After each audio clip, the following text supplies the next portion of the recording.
O Brasil ainda não entendeu a magnitude dessa bomba que acabou de acontecer. Basicamente, com essa decisão, esse tem tudo e será o maior escândalo do governo Lula.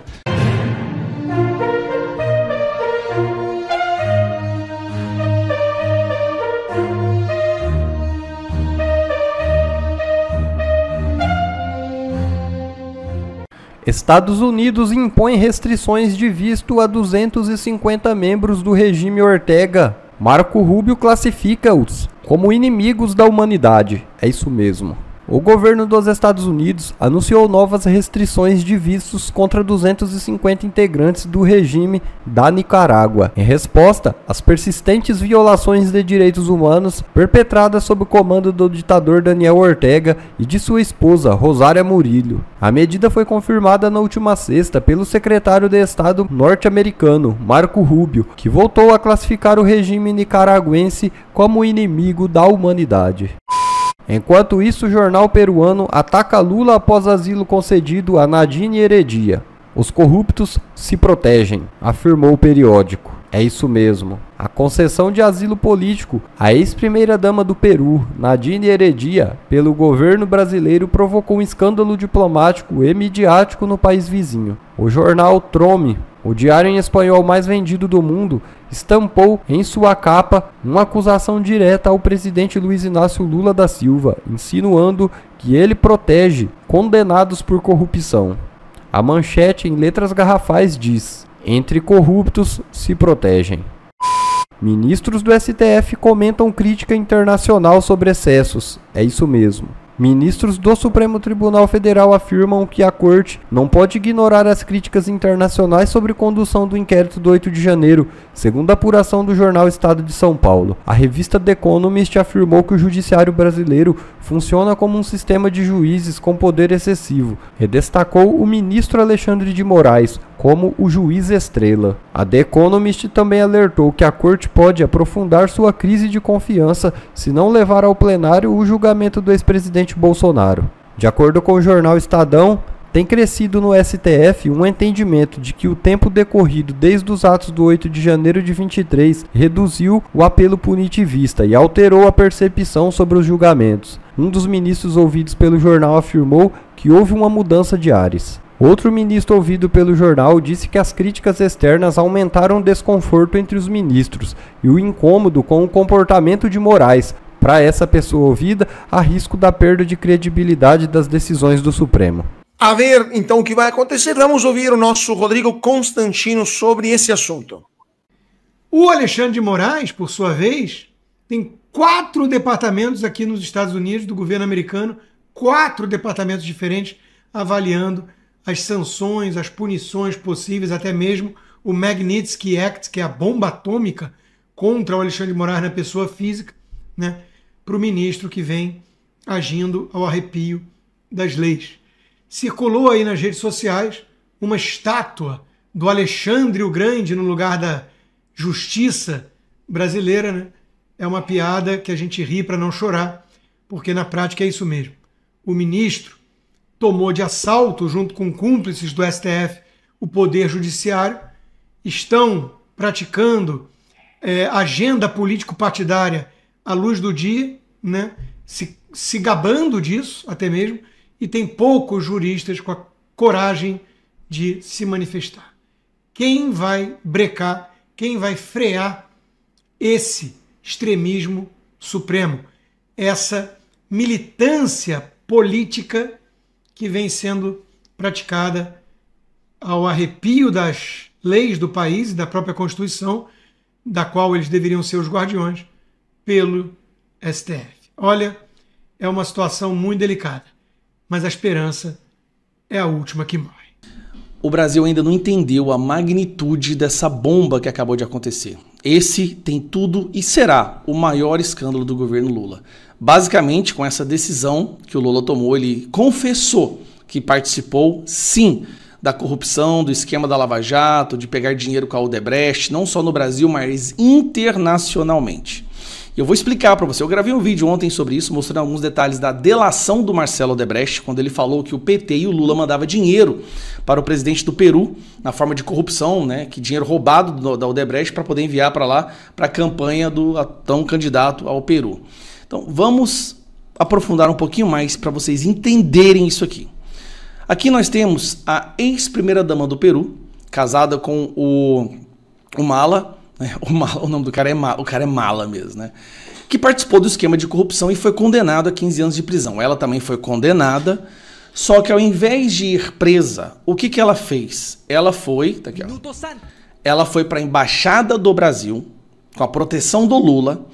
O Lula concedeu toda uma estrutura para tirar essa mulher da embaixada, levar para o aeroporto e no avião da Força Aérea Brasileira trazer essa mulher condenada por corrupção para o Brasil. Às 2 da madrugada del miércoles, Nadine Heredia, la ex primera dama, sale de la Embajada de Brasil con rumbo al aeropuerto.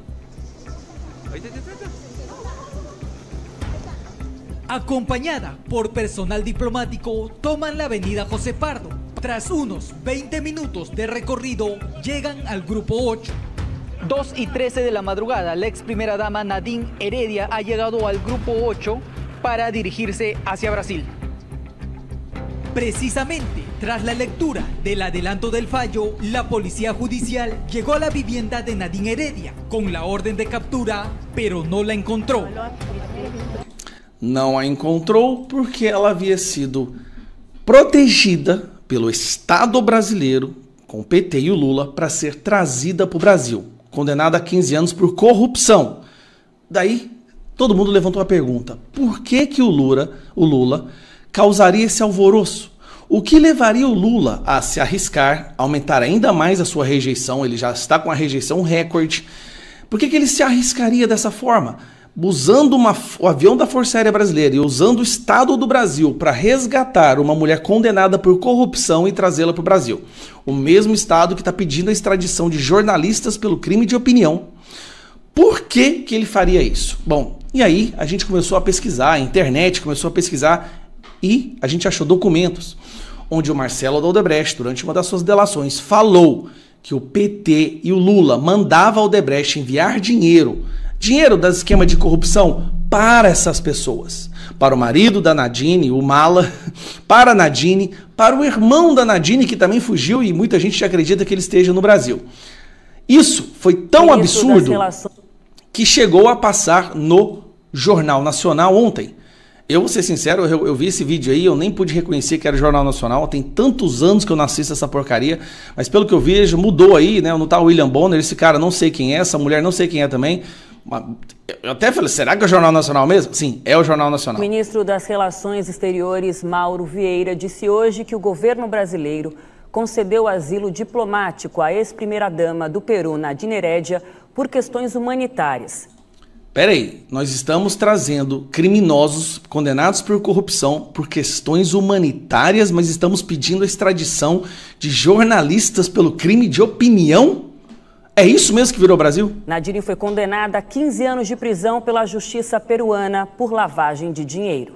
Tá, aí eu pergunto, por que esse esforço todo para salvar a Nadine? Bom, eu vou deixar a Malu Gaspar te explicar isso aqui. Malu Gaspar, militante de esquerda. Vamos lá. A colunista de O Globo, Malu Gaspar, autora de A Organização, livro sobre a Odebrecht e a Lava Jato, lembrou que em 2011, investigações indicaram que Ollanta Humala e Nadine Heredia receberam dinheiro da Odebrecht para a campanha à presidência. Ao todo, cerca de 3 milhões de dólares. O ex-presidente Lula, então, pede para os Odebrecht darem dinheiro para a campanha do Ollanta Humala. Você prestou atenção nessa parte? Então escuta de novo e você vai entender o porquê que o Lula trouxe essa mulher. O ex-presidente Lula, então, pede para os Odebrecht darem dinheiro para a campanha do Ollanta Humala. O Jorge Barata, que era esse chefe da Odebrecht no local, negocia isso e e começa a passar dinheiro para eles, primeiro pelo Departamento de Operações Estruturadas, via depósitos mesmo na conta dela. Mas chega uma hora em que ela diz para ele que precisa do dinheiro lá mesmo, no local, precisa do dinheiro em espécie. Malu Gaspar apurou também que o ex-diretor da Odebrecht passou a entregar dinheiro de propina a Nadine em um apartamento da campanha de Humala, na capital peruana. O que ele fazia? Ele recebia o dinheiro do Brasil, botava o dinheiro dentro de uma mochila e ia com um assessor até um apartamento que não era bem a casa deles, era um apartamento usado para realizar encontros de campanha num bairro de classe média, nem era identificado como comitê de campanha, muito simples, sem muita mobília nem nada. Ele chegava lá, ela o recebia, ela esvaziava a mochila com o dinheiro e botava o dinheiro no armário. E segundo o que eu apurei, foram algumas visitas desse tipo em que ele levava coisa de 200 mil, 300 mil dólares para entregar para ela. A Secretaria de Comunicação da Presidência afirmou que, abre aspas, não procede a informação de que o presidente Lula teria pedido ao Odebrecht para repassar dinheiro para a campanha de Humala, conforme se pode depreender dos debates estabelecidos sobre o assunto no âmbito do próprio Supremo Tribunal Federal. Agora o Lula está usando que as decisões do Supremo Tribunal Federal mostram que ele não tinha nada a ver. Porém, as decisões de todos os outros tribunais dos outros países no qual esteve envolvida a Odebrecht com esquema de corrupção a mando do PT, todos os outros tribunais estão condenando estas pessoas por corrupção. O Brasil é o único país no qual o Supremo Tribunal Federal anulou a investigação. Não lembre, não inocentou, anulou a condenação por tecnicalidades. O local onde foi feita a denúncia não era o local apropriado. Somente o Brasil. Qual é o medo que o Lula tem agora? Agora eu vou explicar para vocês. O medo do Lula. Essa mulher tem informações que podem derrubar o governo do PT. Essa mulher é uma testemunha viva dos crimes que o Lula e o PT cometeram durante a Lava Jato, tendo o potencial de reabrir a investigação. O que o Lula quer? Calar a boca dela. Como? Oferecendo para ela asilo, casa para morar aqui, condições para se manter, se bem que ela roubou muito dinheiro, ela não vai precisar disso, mas proteção para que ela não seja presa. Basicamente, o Lula está refém. Ela deve ter falado para o Lula, Lula, ou você me protege, ou você me salva, ou eu conto para o mundo o que você fez. Lula, num ato de desespero, arrisca a sua já inexistente aprovação, envergonha o Brasil diante do mundo e traz para cá uma mulher condenada por corrupção que sabe dos crimes dele. E aí virou notícia na imprensa do Peru. Os corruptos se protegem. Os corruptos se protegem. Olha só, entre corruptos se protegem. Classificam vergonhoso que Lula dê asilo a Nadine logo após ser condenada a 15 anos por lavagem de dinheiro. Vergonhoso. Isso é o que virou a matéria numa das principais revistas do Peru, da imprensa do Peru. Nós chegamos no fundo do poço. Agora eu posso afirmar. Nós chegamos no fundo do poço. O Brasil virou um lugar seguro para corruptos do mundo inteiro depois dessa decisão. Lembrando, o mesmo país que está pedindo a prisão e extradição de pessoas pelo crime de opinião está dando asilo diplomático para uma mulher condenada a 15 anos por corrupção simplesmente porque essa mulher sabe dos crimes do Lula. Lula está se protegendo. Não é um asilo humanitário.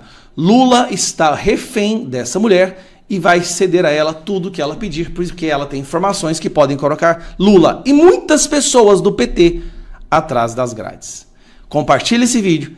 Esse é o escândalo mais absurdo que nós temos notícia, não só do Lula, mas da política brasileira.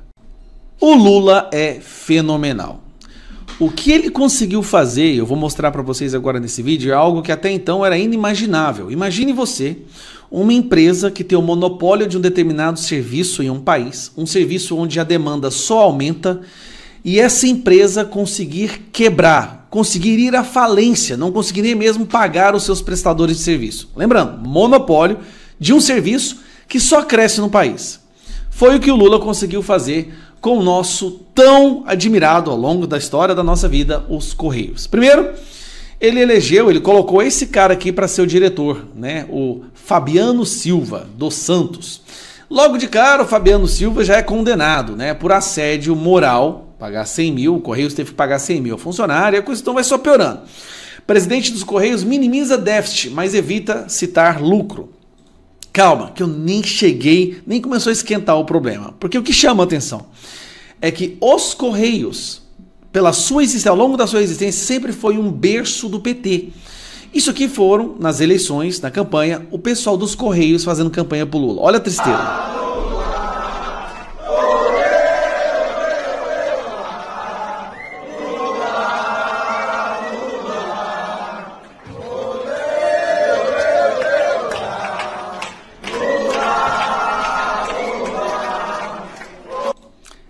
Correios. Dezenas, centenas de milhares de pessoas trabalham nessa empresa. Centenas de milhares. Fizeram campanha para o Lula. E agora vamos ver o que está acontecendo? Correios levando lucro, levando prejuízo 3 anos seguidos. Desde que o Lula entrou, aqui em 2024, foram 2 bilhões de prejuízo. Por quê? Em parte por decisões do Lula, quando ele começou a taxar as blusinhas, né, as importações das empresas chinesas, baixou absurdamente a quantidade de volumes de remessas, de pacotes vindo de lá, diminuiu o lucro dos Correios. Mesmo assim, os Correios gastando dinheiro para fazer show, como no caso do Gilberto Gil. Aí hoje, meu amigo, hoje, olha o que acontece hoje. Aliás, antes de ontem, né? Greve em São Paulo.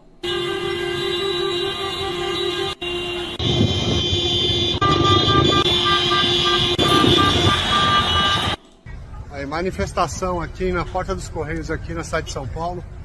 As empresas transportadoras aí que prestam serviço para o Correio não aguentam mais ficar sem receber mais de 90 dias. É isso mesmo. 3 meses que a empresa, os Correios, a mesma que dá milhões e milhões pro Lula Palusa, para Gilberto Gil, que inclusive o Haddad estava lá no show com a esposa dele, que gasta milhões com propaganda pro Lula, dezenas de milhões, não está pagando o salário dos seus prestadores de serviço. Não está pagando o salário das empresas terceirizadas que fazem as entregas dos seus funcionários. O salário. E aí, 3 meses dessa maneira eles entraram em greve. Já está tudo parado, não tem mais os funcionários sem receber. Estamos pedindo ajuda aí para que alguém possa tomar alguma atitude aí. Lulinha quebrou os Correios greve. 3 meses sem pagamento. 3 meses sem pagar o povo. E olha a fila de carros que você está vendo aí. 3 meses que ele não paga as pessoas, mas tem dinheiro para fazer show do Gilberto Gil. E aí o que acontece?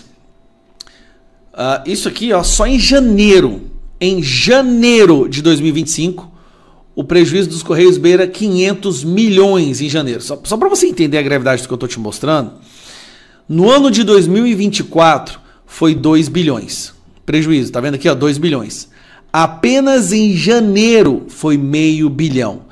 Então, peraí, se é meio bilhão por mês, nós estamos falando de 6 bilhões de prejuízo até o final do ano. E o que acontece?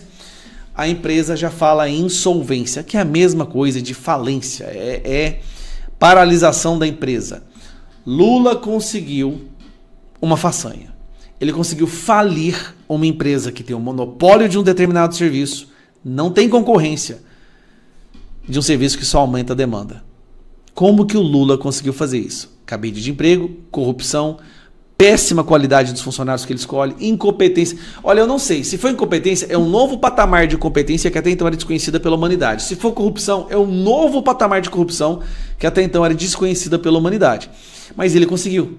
Palmas, palmas. Ele está conseguindo quebrar todas as estatais, mas a primeira, a que vai sofrer as consequências primeiro, é justamente os Correios, que é o que leva aí as compras na sua casa, que leva as suas encomendas, aqueles itens que você compra na internet.